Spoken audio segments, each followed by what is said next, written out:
ఉభయ గోదావరి జిల్లాలో లక్షలాది మందికి తాగునీరు అందించే వాటర్ గ్రిడ్ పథకానికి డిప్యూటీ సీఎం పవన్ కళ్యాణ్ శంకుస్థాపన చేశారు. కేంద్ర ప్రభుత్వం ద్వారా 3,050 కోట్ల రూపాయలతో చేపట్టనున్న వాటర్ గ్రిడ్ పథకాన్ని 2027 నాటికి పూర్తి చేయాలని అధికారులకు పవన్ కళ్యాణ్ స్పష్టమైన ఆదేశాలిచ్చారు. తూర్పుగోదావరి జిల్లా నిడదవోలు నియోజకవర్గం పెరవలిలో జరిగిన బహిరంగ సభలో పవన్ కళ్యాణ్ పాల్గొన్నారు.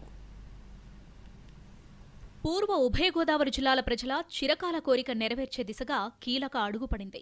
3,050 కోట్లతో వాటర్ గ్రిడ్ ప్రాజెక్టు నిర్మాణ పనులకు ఉప ముఖ్యమంత్రి పవన్ కళ్యాణ్ నిడదవోలు నియోజకవర్గం పెరవలిలో శంకుస్థాపన చేశారు. పెరవలిలోని NH 216A వద్ద ఆర్కే రైస్ మిల్ సమీపంలోని స్థలంలో శంకుస్థాపన కార్యక్రమం నిర్వహించారు. ఈ పథకం ద్వారా అధునాతన సాంకేతికతతో గోదావరి జలాలను శుద్ధి చేసి ఇంటింటికి అందించనున్నారు. ఈ వాటర్ గ్రిడ్ ద్వారా అధునాతన సాంకేతికతతో సరార్థర్ కాటన్ బ్యారేజ్ వద్ద ధవళేశ్వరం, బొబ్బర్లంక, వేమగిరి సమీపంలో నుండి గోదావరి జలాలు శుద్ధి చేసి తూర్పు, పశ్చిమ గోదావరి, కాకినాడ, ఏలూరు, డాక్టర్ బిఆర్ అంబేద్కర్ కోనసీమ జిల్లాలోని 23 నియోజకవర్గాలు, 66 మండలాల్లోని 67,82,000 మంది ప్రజలకు శుద్ధి చేసిన గోదావరి జలాలను అందించనున్నారు.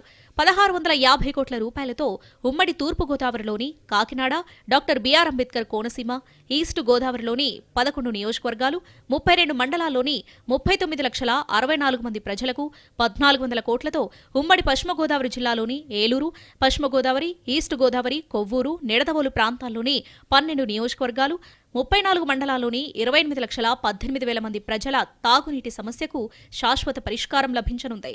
జల్ జీవన్ మిషన్ నిధులతో 2 దశల్లో నిర్మాణ పనులు పూర్తి చేయాలని నిర్ణయించారు.